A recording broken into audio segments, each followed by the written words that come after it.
Alors bonjour, bienvenue d'abord à Chagny. Alors vous demandez qu'est-ce que nous faisons ici, en fait c'est au niveau industriel, ça n'a pas l'air terrible. Jean-Sébastien, qu'est-ce qui se passe là? Ben non, on est dans une carrière. Effectivement, on est a priori un petit peu loin de l'industrie. Mais en fait, on est sur les futurs toits de la région. Parce que là, on va voir la production de tuiles. Et donc c'est ici qu'on retrouve la matière première? Absolument. Alors, on est juste à côté de l'usine. En fait, c'est Terreal qui a choisi de construire sa deuxième usine qu'on appelle Terreal 2. Terreal 1 est un tout petit peu plus loin. Carrément, juste à l'endroit de sa carrière. Comme ça, on prend la glaise dans la carrière et puis on va l'utiliser directement dans l'usine de transformation. On y va. Allez, c'est parti.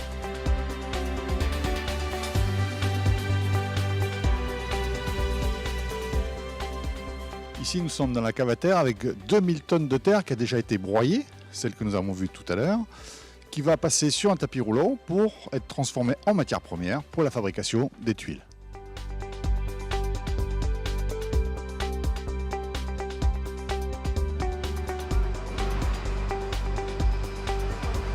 Donc de tout en haut, la terre arrive, elle vient d'être broyée, elle va descendre dans une trémie pour être stockée et va partir au fil du courant sur le tapis du bas vers la partie de réalisation de la tuile, en fait de pressage. Elle va être, Jean-Sébastien, humidifiée. Pour pouvoir la passer dans un système un peu comme dans l'injection plastique presque. Et puis ça va aller jusqu'aux presses. Là, on va mettre en forme les tuiles. On va les placer ensuite sur les haches, c'est-à-dire sur des supports réfractaires. Et puis on va cuire les tuiles en passant dans les grands fours qu'on va voir tout à l'heure. Allez, on est parti.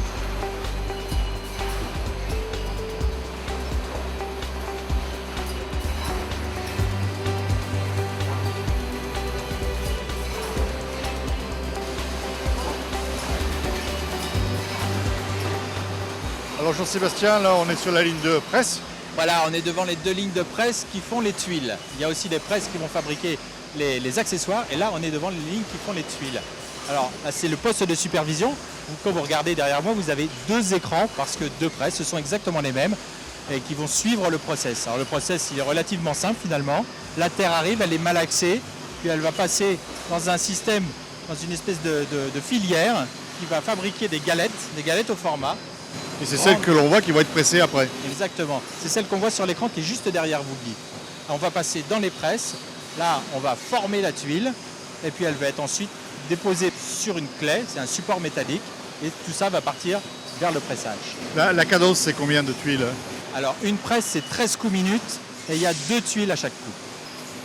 Et alors là, sur ce poste de presse, il y a également du contrôle qualité.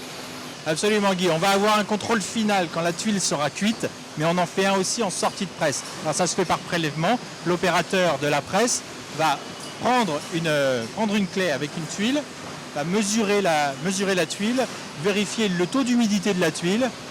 Et si c'est convenable, à ce moment-là, elle est reposée, elle part au séchage. Sinon, on va modifier les paramètres sur la machine. Donc là, on est encore sur une partie assez manuelle. On va avoir beaucoup plus d'automatisme par la suite, mais on va voir ça tout à l'heure.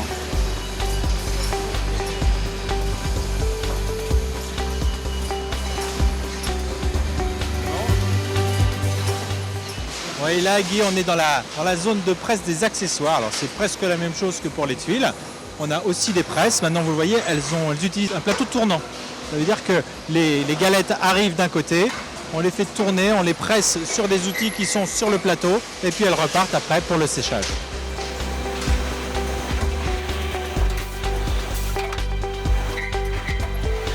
Bon alors Guy, nos tuiles, elles ont été pressées, séchées et maintenant on va les envoyer à la cuisson dans les fours. Alors des fours qui sont plutôt imposants puisque celui des tuiles, il fait 184 mètres de long. Alors peut-être l'idéal, ça serait carrément dans la salle de supervision pour avoir une vision globale de l'ensemble. Alors on a des écrans qui sont dédiés au séchage, où on voit la température des cellules de séchage. Là, on voit tout ce qui se passe sur cette partie-là de l'usine. Et puis là, à droite, on est dans la partie, une vision vue du ciel de l'usine, où on voit tous les wagons qui circulent dans l'usine. Alors le principe, c'est quoi? Les wagons se poussent les uns les autres, c'est ça? Voilà, une fois qu'on a empilé les tuiles sur les wagons, ils vont rentrer dans les tunnels, puisqu'il y a 2 tunnels. Ils vont rentrer dans les tunnels et pousser ceux qui sont déjà à l'intérieur. Et évidemment, à la fin, ceux qui sont cuits vont sortir. D'accord, alors là si je regarde bien, on a un wagon qui s'appelle le numéro 320 et qui sort dans 2 minutes. Voilà, donc on y est tout de suite. On va peut-être y aller. Allez.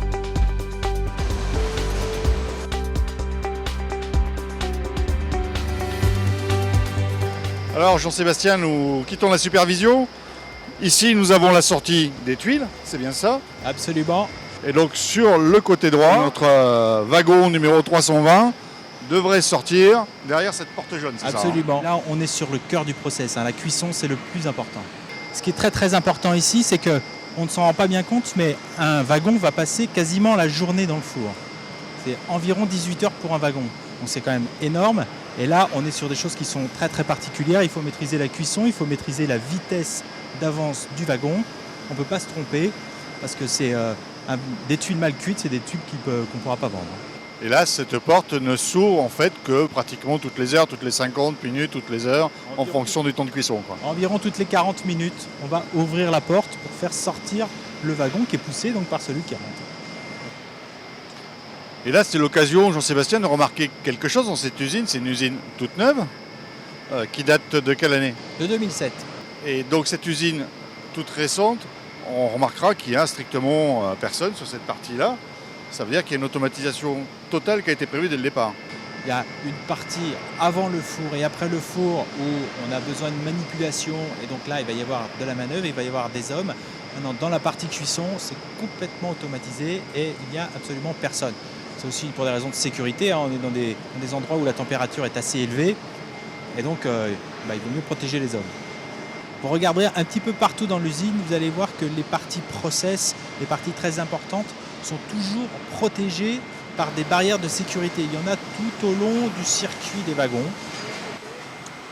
Donc ça y est, les tuiles viennent de sortir du four. Absolument, Guy. Donc là, nous arrivons dans la partie qui va être la dépalettisation, c'est ça, hein? Le dépilage, très exactement. Alors, les wagons sont au fond. On va dépiler, donc c'est-à-dire prendre à chaque fois une pile de tuiles, l'une après l'autre, avec des gros portiques, là, des gros préhenseurs. Elles vont être déposées. Après, on va les amener un peu plus loin. On va les séparer de leurs haches. Les haches, c'est les supports réfractaires. Et puis après, une fois que la tuile est mise sur le tapis roulant, eh ben les haches, ils sont redéposés sur un wagon pour reconstituer un wagon vide finalement. Alors Jean-Sébastien, là nous sommes sur le poste stratégique en fait de l'usine. C'est le contrôle qualité. Les tuiles viennent d'être produites et elles vont partir directement à l'emballage. Il y a un petit bruit, c'est en fait une tuile qui n'était pas bonne. Et justement, ça marche comment? Alors, les tuiles, elles arrivent par le convoyeur, là, par la grande descente, et elles vont passer par cette grosse boîte grise qui est derrière. Et elles vont subir un contrôle uniquement par vision. Dedans, il y a 6 caméras, dont une caméra 3D de cycle, qui vont chacune vérifier la conformité de la tuile dans un domaine particulier, un domaine de défaut. Il peut y avoir la couleur, il peut y avoir la géométrie, il peut y avoir l'aspect. On a plusieurs domaines qui vont être tous contrôlés. Les tuiles qui passent par là, elles passent à raison de une tuile toutes les secondes quand ce sont des petites tuiles. Là, ce sont des grandes, donc c'est une tuile toutes les 2 secondes. Et elles ne sont pas arrêtées pour le contrôle. Et donc des défauts comme celui que l'on voit ici, en fait, ne passent plus. Qu'est-ce qui se passe par la suite alors? Voilà, typiquement, alors on peut regarder quand même, hein. Typiquement, là, on a une tuile qui possède un défaut. Là, c'est un défaut d'aspect. Donc il y a une des caméras qui regarde, qui vérifie ça, qui voit que là on a un défaut. On la sort et si elle a un défaut, elle va être éjectée juste après la cabine, ce qu'on va voir tout de suite. Alors en même temps qu'on se parle, on entend un bruit derrière nous. C'est en fait, la vision permet de voir tout ce qui est à l'extérieur, tout ce qui est visible. Par contre, il peut y avoir des fêlures où la tuile peut être abîmée à l'intérieur. Et là, c'est pareil, c'est un autre système automatique. Voilà, alors là, on dit qu'on sonne la tuile. On va essayer de détecter les défauts structurels de la tuile. L'idée, c'est de taper avec un petit marteau métallique sur la tuile. Et en fonction du son qu'elle va émettre, on va considérer qu'elle est bonne ou qu'elle n'est pas bonne. Et honnêtement, ça s'entend très bien. On pourrait qualifier ça d'oreille électronique, hein. C'est vraiment la même chose que ce que faisait l'humain. C'est-à-dire qu'on écoute le son et en fonction des fréquences qui sont émises, eh ben, on va garder ou éjecter la tuile. C'est une cabine qui a été conçue ici? Alors non, Terreal a fait appel à un intégrateur qui s'appelle Alcy, qui a complètement développé toute la cabine de contrôle par vision sur le cahier des charges des gens de Terreal. Et l'investissement, il est de combien? Il est de plusieurs centaines de milliers d'euros.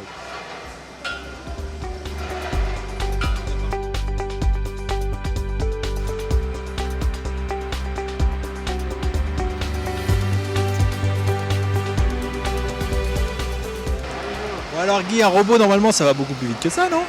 Oui, ça peut aller beaucoup plus vite. Clairement, dans un atelier de montage, de préparation, de test. Ici, nous sommes vraiment en production avec 73 modèles différents de pièces.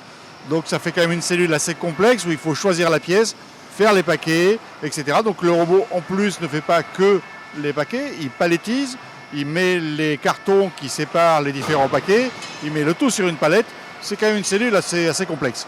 Alors, en plus de ça, les tuiles, c'est des choses qui sont un petit peu fragiles. C'est peut-être pour ça aussi qu'on va pas si vite que ça. En plus, ce sont des éléments fragiles, il faut essayer de les choquer les unes contre les autres. On a vu déjà tout à l'heure qu'au niveau du test, il y en a beaucoup qui partent en perte, donc il y a déjà pas mal de dégâts.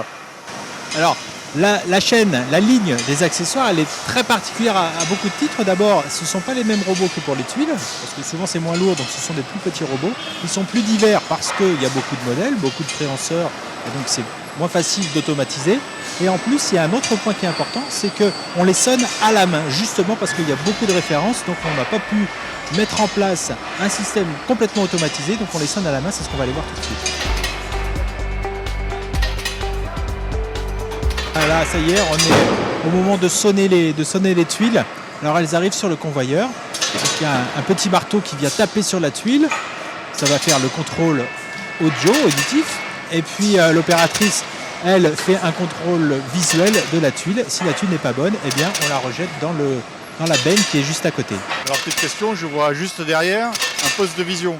C'est pas pour le contrôle alors? Eh ben non, il n'y a pas de contrôle, c'est pas un contrôle par vision. En fait, ce système-là, il sert uniquement à connaître la position de la tuile sur le convoyeur pour pouvoir donner les informations au robot qui puisse après l'attraper sans la casser.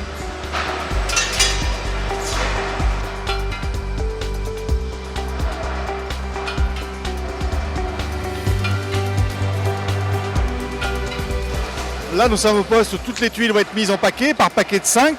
Ça va être cerclé pour partir au poste de palettisation. Alors, ce qui est intéressant de noter, c'est que chaque tuile a un numéro qui permet de remonter carrément sa production. On a une traçabilité totale de chaque tuile, permettant de savoir quel jour, sur quel poste, à quel moment elle a été produite.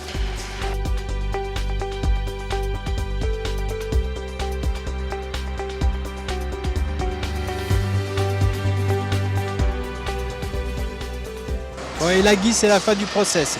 Alors, les palettes sont complètes. Là, sur les palettes que vous avez à ma droite, il y a 240 tuiles par palette. Elles sont attachées. Maintenant, il faut les emballer. C'est-à-dire qu'on est en train de déployer un sac plastique au-dessus de la palette. On le descend sur la palette finie.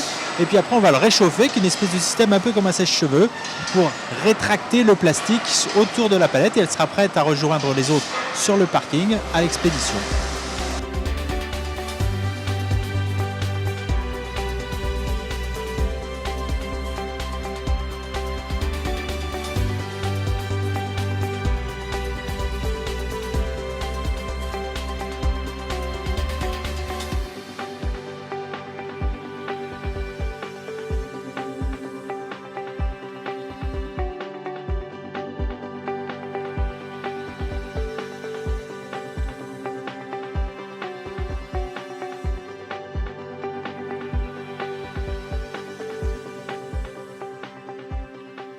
Bonjour Sébastien Sali, on a quitté les gilets, enlevé le casque. C'est la fin de notre visite de cette usine qui a été donc construite en 2007, qui a de la matière première pour une bonne soixantaine d'années pour fabriquer des tuiles. Et voilà, et qui a une capacité de production, on le rappelle, de 29 millions de tuiles par an et de 8 millions d'accessoires. Et on a vu que c'était une usine très automatisée dans la production de tuiles, et quelque chose d'automatique. Et sur Manufacturing, on vous attend pour une prochaine visite. Bientôt, ce sera de la fabrication de moules. Voilà, au revoir.